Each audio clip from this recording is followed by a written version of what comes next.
Yo my boys, in this video I'll give you 10 reasons why Paladins is better than Marvel Rivals. This is not clickbait, this is straight up facts, and this is why Paladins is the best game for real. Without further ado, let's jump right on in. Number 1, the item shop. The in-game item shop in Paladins allows you to adapt to your enemies mid-match, or just enhance your own champion. If you want to run a little bit faster or come back a little bit faster to the fight, you have items for that. Or if you're up against a lot of shield spamming tanks, you can just get some record and make your life a lot easier. The dynamic of having an item shop adds another layer of depth to Paladins, and it's something that Marvel Rivals would really benefit from having. Please get some Cauterize, Marvel. Like, anti-heal? Come on, man. Number 2, talents. In Paladins, you have talents. For me, it's a game changer. Each champion has 3 unique talents that drastically change their playstyle. Do you want to focus on damage, better mobility, more healing? Talents can make every match feel fresh and forever adapting. In Marvel Rivals, you're stuck with very preset abilities, which in my opinion feels quite limiting. Number 3, loadouts. In Paladins, you can make loadouts. You can customize your champion to fit your playstyle. You can fine-tune your champion's abilities with 5 cards that suit your playstyle.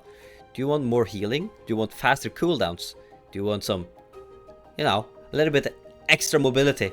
Do you want like, hey, I want to have a reset on my dash when I get low on HP? Oh, now you can have it. It just gives you an extra sense of ownership to your champion. And in Marvel Rivals, you don't have anything like that, which is something that they can maybe have a look at. Number 4, horses. No, I'm not talking about the champion horse. I'm talking about the actual horses in the game. Like, it's very iconic to Paladins. You have mounts. You don't have that in Overwatch or Marvel Rivals. When you die, you get spawned back on a horse and then you run back into action. It goes a lot quicker, obviously, and it adds that simple dynamic of like, oh, I can go zoning now to dismount them and make them come back slower. Like in Marvel Rivals, I made like a joke in my first game. I was like, I'm gonna go dismount them. Bro, they're not on any horses. The only dismounting type of strategy you can do is like, oh, they have a Doctor Strange, you can stop his teleport if you have a hero that has a CC that can run up to him and do it. Like, it's not the same. Bring horses to Marvel Rivals, man. That's what I'm saying. Number 5, economy. One of the most exciting aspects of Paladins is how a match evolves and changes. As the game progresses, champions get stronger with items shifting the balance of the game. You get more credits from healing, doing damage, capturing the point, getting kills. For me, this keeps the game exciting and unpredictable. Marvel Rivals, on the other hand, feels very static. There's very little sense of progression once the game begins. There's ultimate charge, but that's like the only economy that you have. Number 6, drafting. The biggest difference in drafting is that in Paladins, once a champion is picked, no one else can pick them. This ensures that compositions are unique and forces players to adapt their strategies. In Marvel Rivals, you can duplicate. And for me, it ruins the immersion and it makes the game feel stale and dull, as right now a certain set of heroes simply are the best ones, and they'll be played by both sides almost every single game. Number 7, Cauterize, also known as anti-healing. Healing is a very big deal in any type of team-based shooter game, but in Paladins you have the perfect counter, Cauterize. This in-game mechanic reduces the healing the target receives once they're getting hit by a single basic attack, and it lasts for 1.5 seconds. The strength of Cauterize is decided on how long the game has lasted, going from 30% to a total of 90% towards the end of the game.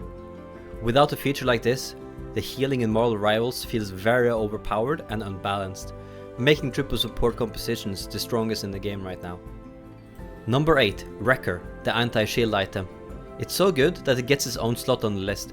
You got a tank with an unbreakable shield. Are you playing against Doctor Strange or Magneto? Hey, no problem. Wrecker gets you through the shields, making tanks way less oppressive. It's so annoying to spend the entire game shooting shields. And having Wrecker adds another layer of strategy and keeps the matches fun and enjoyable. Number 9, first person perspective. First person gameplay immerses you into the action. It makes aiming and positioning more skillful compared to third person view, which very much feels disconnected to me. Marvel Rivals opts for a third person perspective. They've messed up the aiming so the hitbox on the opponents are bigger on the right side of the hero, which is absolutely crazy. In third person, you can look at the skins, sure, but it lacks the intensity and the precision. Number 10, the champion diversity and customization. Finally, this is a big point for me, boys. Let's talk about the champions. Paladins currently has a lot more playable characters than Marvel Rivals, but that's not what this is all about. It's all about how they all feel unique in a way where you have your own abilities and your own playstyles. You have talents, you have loadouts, the item shop, no matches feel the same.